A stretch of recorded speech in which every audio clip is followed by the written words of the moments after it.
Et je pense que quand tu parles de Paulo Freire, et je pense que Paulo Freire,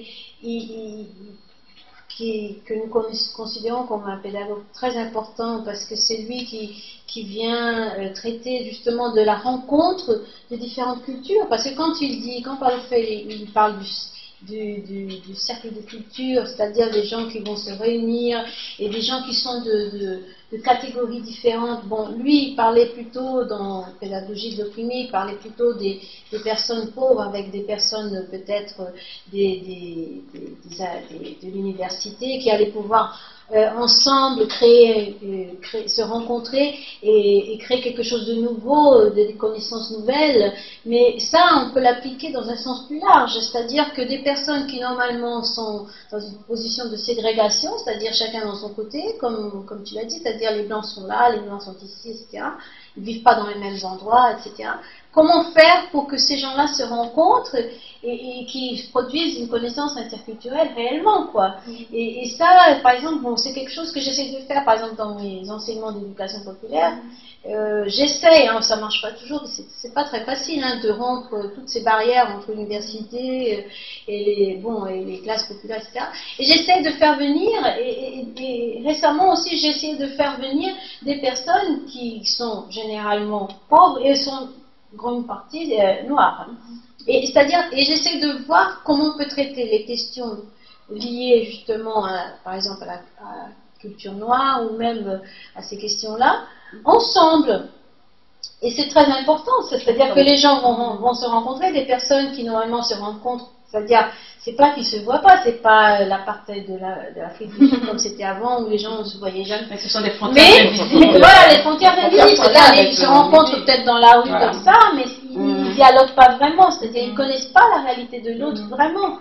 Et donc ça, c'est quelque chose qu'on essaie de faire d'une manière interculturelle. Et je pense que c'est indispensable dans une rencontre comme la RIP que ce genre de choses ait lieu. C'est-à-dire qu'on puisse discuter de ça et que ce genre de choses ait lieu. Donc peut-être qu'on pourrait essayer de conclure et de synthétiser.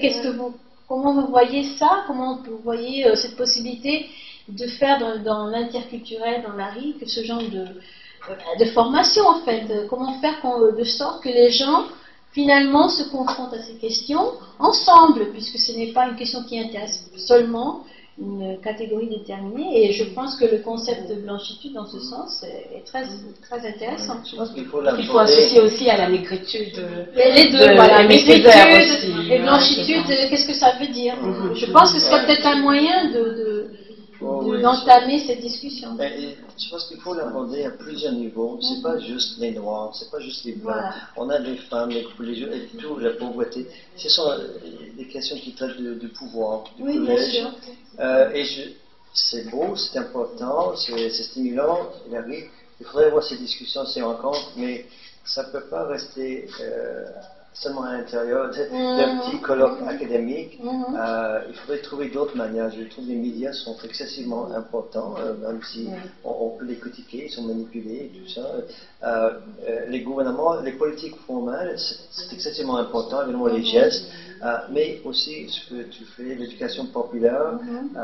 Il faudrait trouver plusieurs manières, mais en éducation formationnelle, en éducation, je pense que chaque enseignant peut faire quelque chose. Oui, nous tous, on prend des décisions. Quelle route prendre quand on conduit à la maison? Où est-ce qu'on va manger? Avec qui on va faire quelque chose? Qui on fréquente? On prend beaucoup de décisions et je pense qu'on doit peut-être nous sensibiliser, la conscientisation de Paulo Freire. Comment le faire? Il faudrait trouver des stratégies, il faudrait avoir des débats, mais c'est sûr que pouvoir parler de ça, c'est la première étape. On ne peut pas s'avancer si on le garde dans un placard quelque part. Oui, c'est sûr. Je vais faire comme vous, je vais revenir à l'éducation. Je crois que c'est central. Je ne parle pas d'éducation formelle, scolaire, bien sûr, l'éducation en général. Et en ce sens, j'aime bien une phrase de Paulo Freire, que je ne vais sûrement pas citer exactement.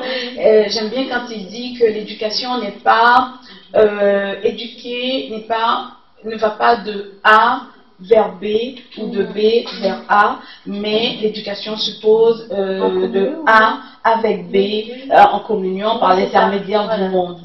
Alors j'aime beaucoup cette phrase de Parolo Freire concernant l'éducation. Mais je crois que cela est possible, ce A avec B par l'intermédiaire du monde. Je crois que cela est possible si A et B sont à l'écoute l'un de l'autre. Et là, cette écoute, je ne la sens pas. Je ne la sens pas. Donc, comment se décentrer de soi-même? Comment se mettre d'une certaine manière dans la peau de l'autre, littéralement, pour comprendre l'autre, mais donc de se décentrer de sa perspective, pour adopter un peu la perspective de l'autre, pour mieux comprendre l'autre, pour mieux, etc., s'il n'y a pas d'écoute. Pour l'instant, j'ai l'impression de plusieurs monologues, et donc il y a un refus, il y a une invalidation de la parole de l'autre. Quand je dis l'autre ici, c'est celui qui se retrouve plutôt du côté du pôle de dominer. Il y a une invalidation de sa parole, et c'est pour cela qu'il n'est pas écouté. Et c'est en ce sens que je pense que l'interculturalité critique peut apporter justement cette idée de, premièrement, il faut revalider les savoirs, les représentations, les paroles, le discours de l'autre, et ouvrir maintenant à l'écoute.